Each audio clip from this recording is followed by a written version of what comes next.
E aí, meus amigos, espero que todos estejam bem. Nós vamos hoje tratar do tema ação direta de inconstitucionalidade, e é um tema que preocupa muitos alunos que estudam para a OAB, mas eu vou te ensinar isso de maneira simplificada. Tenho certeza que você vai ter toda a condição de acertar essa questão se ela cair no exame 47. Tudo bem? Antes de começar aqui a resolver algumas questões, eu queria compartilhar com vocês um esquema que eu fiz para poder facilitar. Eu quero mostrar para vocês de que maneira que uma lei ela pode ser declarada inconstitucional. O primeiro exemplo que eu quero dar para vocês vai ser do lado direito desse esquema que eu fiz, ou seja, num caso concreto, num controle chamado difuso. Vamos imaginar que um servidor público esteja recebendo um determinado benefício. E uma lei ela seja aprovada para poder dizer que aquele servidor público não tem direito àquele benefício. A lei foi aprovada, o servidor público deixou de receber. Só que, na visão do servidor público, aquela lei ela é contra a Constituição, ela é inconstitucional. Ou seja, uma lei inconstitucional retirando um benefício do servidor público? Não pode. O que o servidor público ele vai fazer? Ele pode entrar na justiça? Pode, pode. Isso que eu quero mostrar para vocês. Então, o servidor público ele pode ir lá entrar com uma ação na justiça, né? Então, ele vai apresentar essa ação perante um juiz de primeira instância, e se o juiz deferir o pedido, esse pedido vai ser no sentido de que, se ele reconhecer que aquela lei é inconstitucional, isso vai ser apenas do fundamento, porque a decisão final do juiz vai ser no sentido de que aquele benefício que foi retirado por aquela lei, ele deve ser devolvido ao servidor. Então veja que o servidor ele quer ir à justiça para provar que a lei é inconstitucional? Não. Ele quer ir à justiça para mostrar, para pedir novamente aquele benefício que ele perdeu por causa daquela lei. Só que o fundamento é que aquela lei é inconstitucional. Beleza, professor. E esse juiz aqui de primeiro grau, ele pode ele pode decidir que aquela lei ela é inconstitucional? Pode, sem problema nenhum. Só que aquilo que o juiz decidir, nesse caso de um servidor, é no caso concreto. Ou seja, isso só vai valer entre as partes. Só vai valer para este servidor que entrou. Um outro servidor que deseja entrar, ele vai ter que peticionar uma ação própria para ele. Por quê? Porque esse tipo de decisão é entre as partes. Então, nós estamos aqui diante de um caso concreto. E por que ele é chamado controle difuso? Porque isso está grava dessa maneira, tá? Isso me ajudou bastante. Ele está difundido no meio da sociedade, ou seja, não é uma ação própria destinada a uma única pessoa, a um único tipo de ação, mas está difundido aqui, ó. Cada pontinho aqui, no exemplo que eu dei, é um servidor que pode entrar. Por quê? Porque cada um deles foi impactado de maneira concreta. Então, cada um desses casos concretos podem ser levados ao juiz para que no controle difuso eles possam declarar que aquela lei ela é inconstitucional apenas como fundamento para atender ao pedido que foi solicitado. E isso só vai valer para as partes deste processo específico, tá bom? Só que isso aqui, que eu acabei de falar com vocês, é diferente da ADI. Por quê? Porque numa ação declaratória de inconstitucionalidade, nós não estamos analisando um caso concreto. Não. Nós não estamos no controle difuso. Por quê? Porque apenas o fato daquela lei ela ser inconstitucional já faz com que surja a oportunidade dos legitimados do artigo 103 da Constituição. Então, veja, aqui no caso aqui à direita, cada servidor ele podia entrar. Então, muitas pessoas podiam entrar com esse tipo de ação. Tudo bem. E quem é que pode entrar com esse tipo de ação aqui, a ADI, do lado esquerdo aqui do esquema? Só quem pode entrar são aqueles que estão relacionados no artigo 103 da Constituição. Tá bom? São uns 9 ou 10, não estou lembrado exatamente quantos são agora. Então, eles podem entrar com um tipo de ação. Qual que é o nome da ação? ADI. Essa ação, ela se chama ADI, a Ação Declaratória de Inconstitucionalidade. Ele vai entrar perante o juiz de primeiro grau? Não, vai ser direto no STF. Então, existe um caso concreto? Não, é um caso abstrato. Ou seja, é apenas para poder falar para o juiz assim, juiz, STF, né, ministro, essa lei ela é inconstitucional. Ó, esse artigo de lei é inconstitucional e eu peço aqui que seja declarado inconstitucional. Se o STF declarar inconstitucional, essa decisão vai valer para todo mundo, ou seja, não somente para as partes, como do lado direito aqui do meu esquema, mas vai valer para todos. Ela é erga omnes, essa decisão vai valer para todas as pessoas e mais ainda, é vinculante. ou seja, os demais órgãos do Poder Judiciário, a administração pública, direta e indireta, elas devem obedecer aquilo que foi decidido em ADI, tá? Então, eu queria que vocês tivessem o seguinte entendimento sobre essas expressões que eu coloquei aqui. Eu sei que elas não são sinônimas, mas tenha isso como se fossem sinônimos, tá? Então, caso abstrato e controle concentrado de um lado, e controle difuso e caso concreto do outro lado. Para a ADI, só vai valer o caso concreto, o controle concentrado e o caso abstrato, tá bom? Então, lembrando, hein? Caso concentrado, tá tudo concentrado na ADI. Tudo concentrado aqui, não tem vários, é apenas uma ADI, tá bom? Aqui no controle difuso, já está difundido, ó, cada um pode entrar com o seu processo individualmente, tá bom? Aqui vai demandar um caso concreto, aqui é apenas o fato da lei ser abstrata. Tudo bem? Então, visto isso, vamos passar aqui para algumas questões. A primeira delas diz o seguinte.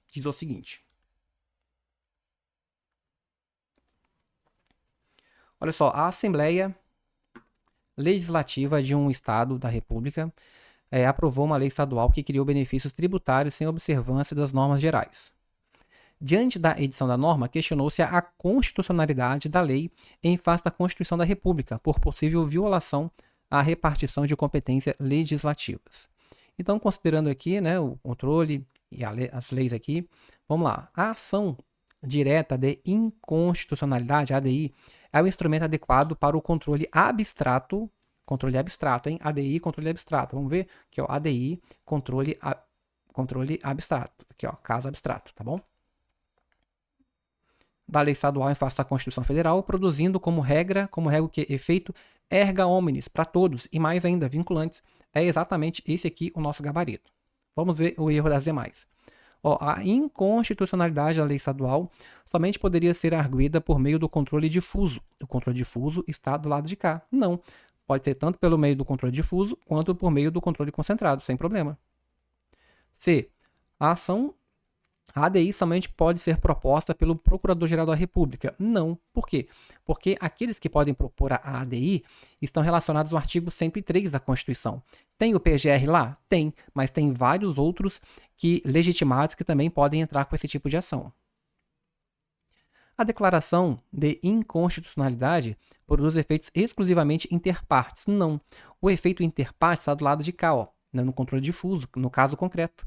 Tá bom? Do lado de cá é efeito erga omnes e vinculante. Letra D. A ADI exige demonstração de lesão concreta e atual. Não precisa disso. A ADI é caso abstrato, não precisa de lesão concreta. Ou seja, uma lei ela começou a ter vigência hoje. Ou seja, ninguém usou a lei ainda. Mas só o fato dela existir contrariando a Constituição, ela pode ser... ela pode ter uma ADI contra ela, sem problema nenhum. Tudo bem? Então, essa aqui foi a nossa primeira questão. Outra. Essa aqui caiu no exame 43. Ó, o presidente da República emitiu um decreto autônomo, disciplinando a organização e o funcionamento da administração federal. O senador da República tal, o presidente do partido tal, entende que esse decreto viola a Constituição da República, além de contrariar o interesse público. Bom, aqui eu já quero comentar com vocês sobre essa questão. Quando nós falamos sobre o que pode ser levado ao STF em ADI, a Constituição diz que são leis ou ato normativo, ou seja, a lei em sentido, né, estrito, né, aquela lei que é aprovada lá no Congresso Nacional, e pode ser uma lei estadual ou lei federal, ou ato normativo, estadual ou federal. Tá? Então, no caso aqui, o decreto autônomo ele não é uma lei no sentido estrito, mas ele é um ato normativo. Tá? E aqui nós vamos ter que fazer aquela diferença. Esse decreto autônomo ele é um decreto em que o presidente da República ele pode diretamente, com fundamento na própria Constituição Federal, ele pode estabelecer algumas situações no âmbito da administração pública.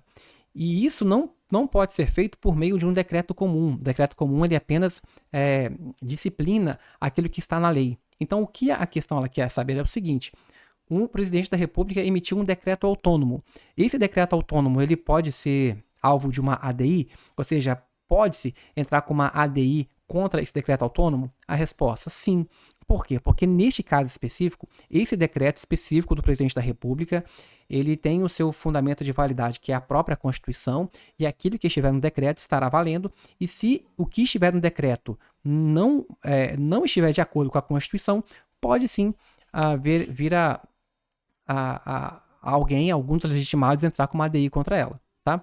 Então, vamos ver aqui a resposta. Deve ser atacado com ajuizamento de uma ação popular? Não. Não se submete ao controle concentrado? Também não. Pode ser objeto de uma ADI, por ser um diploma normativo que busca seu fundamento de validade diretamente da Constituição. Isso aqui está correto, tá bom? Foi uma questão específica, tá bom? Sobre um decreto autônomo e o gabarito é esse aí.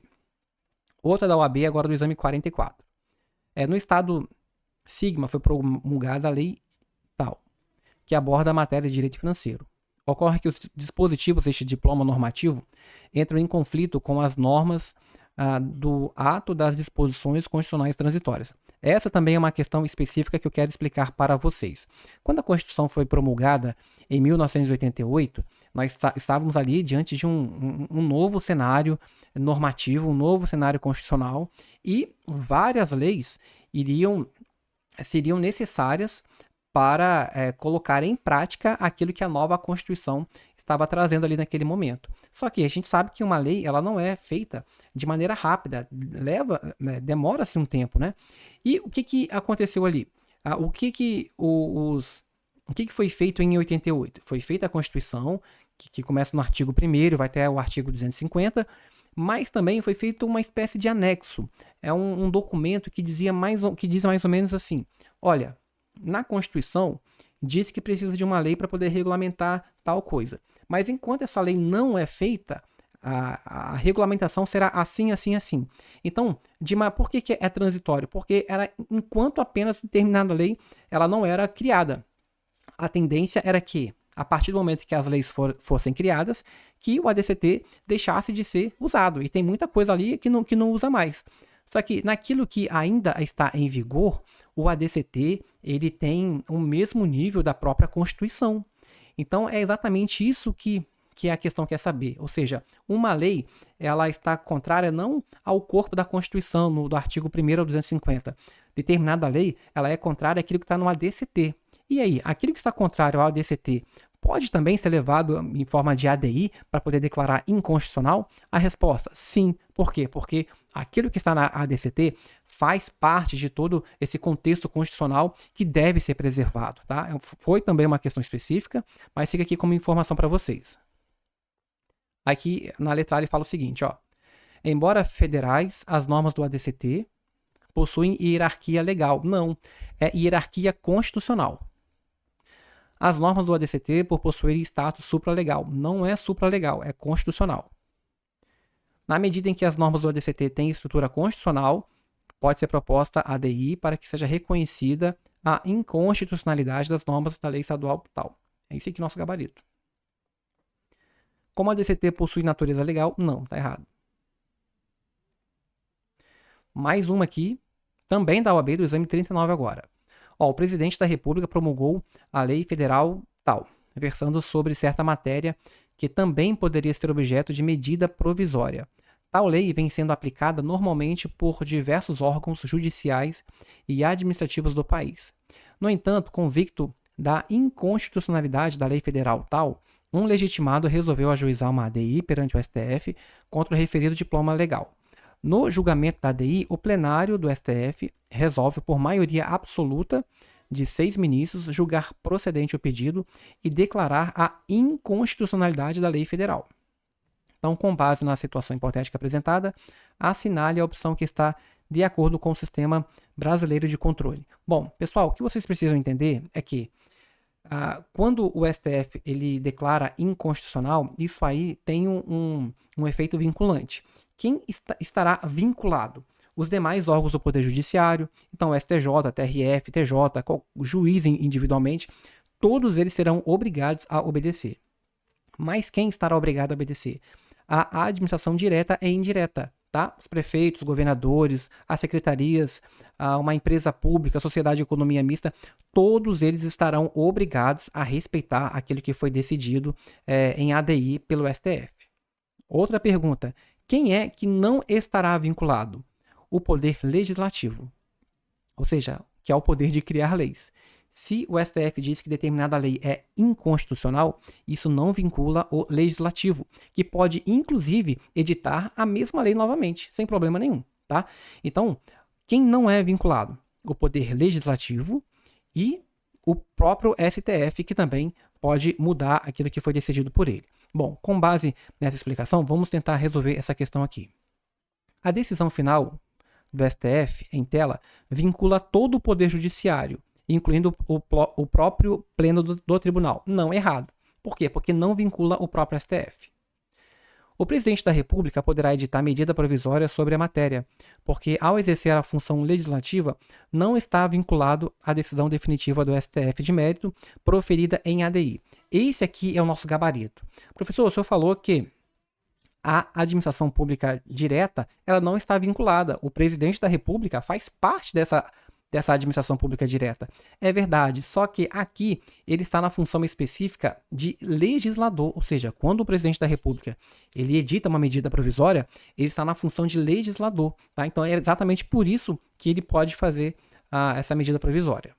Ó, a decisão definitiva de mérito proferida pelo STF produz eficácia erga omnes, é verdade, porque vincula plenamente todos os três poderes. Não vincula o poder legislativo. Apenas a administração pública direta, na esfera federal, estadual e municipal, está vinculada à decisão definitiva de mérito. Não.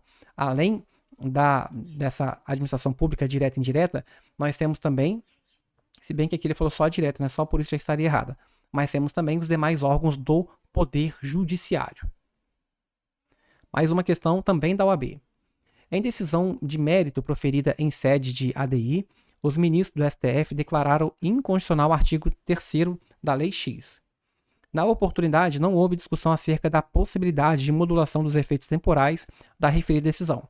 Esse aqui é um tema que cai bastante, presta atenção.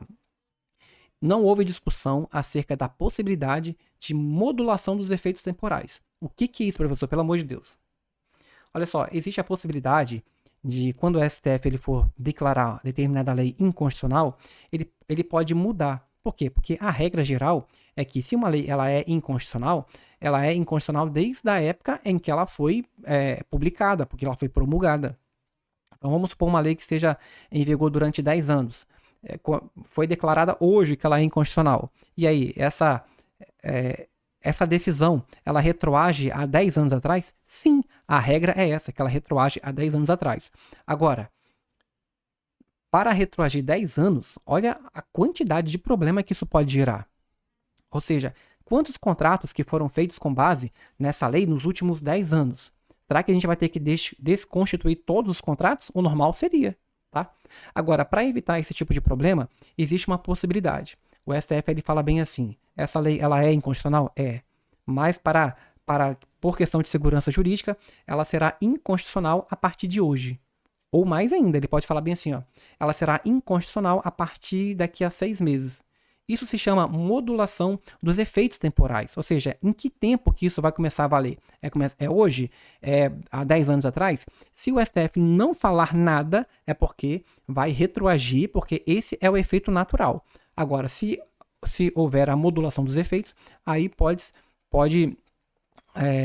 ser declarado inconstitucional, mas a partir daquela data ou mais para frente. E para isso ele vai precisar de uma maioria de 2/3. Então, sobre esse caso, vamos lá. A decisão está aivada de vício, pois é obrigatória a discussão acerca da extensão dos efeitos temporais.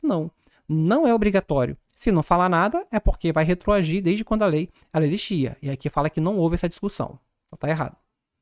A decisão possui eficácia temporal ex tunc, né? Você vai lembrar daquele esqueminha que o professor de direito administrativo ele explicava, né? Ex tunc, você vai bater na testa, então retroage. É o que retroage, tá? Tunc aí, T de testa. Então, se você bater na testa, você vai para trás. Então, retroage. A decisão possui eficácia temporal ex tunc, ou seja, que retroage. É isso? É o efeito natural. Já que, no caso apresentado, esse é o natural efeito a ela concedido, exatamente o nosso gabarito. Nessa especificação de controle, é terminantemente proibida a modulação de efeitos. Não. A modulação de efeitos pode se dar em qualquer situação. A decisão em tela possui eficácia temporal ex nunc, né? Você vai lembrar nunc de nuca, que vai para frente. Não é ex tunc. Por isso, o erro da questão. Mais uma, a última aqui para a gente, também da UAB. O atual governador do estado Delta entende que, de acordo com a Constituição, a matéria enfrentada pela Lei X, aprovada pela Assembleia, seria de iniciativa privativa do chefe do Executivo Estadual, do governador. Porém, na oportunidade, o projeto de lei foi proposto por um deputado estadual. Então, isso faz com que a lei seja inconstitucional? Sim, existe um vício, tá? Esse vício faz com que essa lei seja inconstitucional, sim. Sem saber como proceder, o atual chefe do Poder Executivo buscou auxílio junto ao Procurador-Geral do Estado, que, com base no sistema jurídico constitucional brasileiro, afirmou que o governador poderá tão somente ajuizar uma ação pela via difusa. Não, o que é via difusa? A via difusa é esse do lado direito aqui, ó, é o caso concreto. E não é o caso aqui. Por quê? Porque o governador ele não tem um caso concreto assim nas mãos para poder pedir pela via difusa. O que ele quer é o seguinte: essa lei está errada. Essa lei ela foi gerada de maneira errada. Ela é inconstitucional por um vício de forma. Então ele quer pedir a inconstitucionalidade da lei toda, sem ter um caso concreto. Por isso que não é na via difusa. B. Poderá, pela via política, requisitar ao Poder Legislativo do Estado do Delta que suspenda a eficácia. Não, quem faz isso não é a Assembleia. Embora a Assembleia possa fazer isso, olha, achei boa essa questão aqui, no seguinte sentido: o governador ele tem ali as suas atribuições. Se num decreto, por exemplo, ele extrapola as suas atribuições e passa a fazer coisas ali no decreto que seriam destinadas à própria Assembleia, a Assembleia pode ir lá e pode suspender aquela ação do governador. Mas não é o caso aqui, tá? Numa lei geral. Poderá propor uma ação, uma ADI, perante o STF, alegando vício de iniciativa, já que possui legitimidade para tanto. Sim, dá uma olhada no artigo 103, é importante conhecer os legitimados, um deles é o próprio governador. Não poderá ajuizar qualquer ação pela via concentrada. Via concentrada qual que é? Essa aqui, ó, do lado esquerdo do esquema. Por que não pode? Pode, a ADI está exatamente do lado de cá. Já que apenas a mesa da Assembleia possuiria legitimidade. Não, a mesa da Assembleia, ela também possui essa prerrogativa, tá? Também, mas não somente ela, tá? Nós temos ali o governador, o PGR, o presidente da República, a mesa do Congresso, a mesa do Senado, nós temos o Conselho Federal da OAB, um importante legitimado pra gente, né? Então, nós temos vários ali. E aqui está errado quando ele fala que o governador não tem essa legitimidade, tá bom? Pessoal, um pouco mais de 20 minutos aqui. Tenho certeza que com essas informações você vai ter condição de fazer muita coisa boa. Embora eu acho que para esse exame 47, depois eu vou colocar aqui mais algum vídeo, eu tenho para mim que a DPF é a questão da vez para poder cair na nossa prova do exame 47, tá? Vamos ficar atento com esse tipo de assunto, tem caído bastante nas discursivas de constitucional, beleza? Bom, espero que vocês tenham aproveitado aí, um abraço aí e até a próxima. Tchau, tchau.